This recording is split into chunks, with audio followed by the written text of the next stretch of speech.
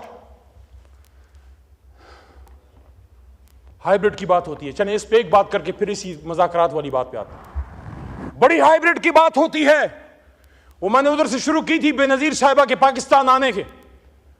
मैं नहीं कहता कि हम 100% कोई ऐसी, मैं कहता हूं कि आसमान से फरिश्ते हैं, हमसे गलती नहीं हुई, लेकिन हमने अगर गलती की है तो 2011 के बाद की होगी। जनाब राना सनाउल्लाह साहब 30 अक्टूबर के बाद शायद की हो। 1988 में जब बेनजीर वजीर आजम बन रही थी, आप मुझे बताएं उसके 2 साल बल्कि 18 महीने टू बी वेरी एग्जैक्ट, वो हाइब्रिड रजीम नहीं थी क्या? IGI जब बनी हाइब्रिड रजीम नहीं थी क्या? हमीद गुल साहब इज ऑन रिकॉर्ड कि उसमें जब उसामा बिन लादेन का पैसा इस्तेमाल हुआ बेनजीर के खिलाफ, क्या वो हाइब्रिड रजीम नहीं थी क्या? ये आज की कहानी तो नहीं, 100 बरसों की दास्तान है जनाब चेयरमैन साहब। 3-4 चीजों का बड़ा दुख है मुझे। मैं कभी पीपल पार्टी का वर्कर सपोर्टर नहीं रहा, आज भी मैं कहता हूं मुझे बड़ा अजीब लगता है। सदर आपका बैठा है, चेयरमैन सेनेट आपका बैठा है, चारों गवर्नर आपके बैठे हैं, 16 महीने आप इधर इख्तिदार में बैठे रहे, आज भी आप उन सीटों पे हैं, आज भी आप रोना रोते हैं। आ जाए इधर हमारे साथ और एक जेन्युइन अपोजिशन करते हैं। वो कहते हैं तो इधर उधर की ना बात कर, ये बता के काफिला क्यों लूटा? तेरी रहजनी का गिला नहीं, तेरी रहबरी का सवाल है। मेरे चेयरमैन साहब, हम मामलात को सुलझाने वाले लोग हैं। मैं जिस इलाके से हूं, बचपन में लोरी में हमें बंदूक और तलवार सिखाई जाती है। जुखशाल तुरा पलास कफन पगाड़ा बड़ा पासम कि खबर शुम च पुख्तुन दचा गुलाम शो। मैं खुशाल खान खटक कब्र से हाथ में तलवार और कफन पहने निकल आऊंगा अगर मुझे यह पता लगा कि पुख्तून या मुसलमान किसी का गुलाम बन गया। लेकिन हम आपस में लड़के जीत भी गए तो किससे जीतेंगे? लाश तो पाकिस्तानी की गिरी है ना।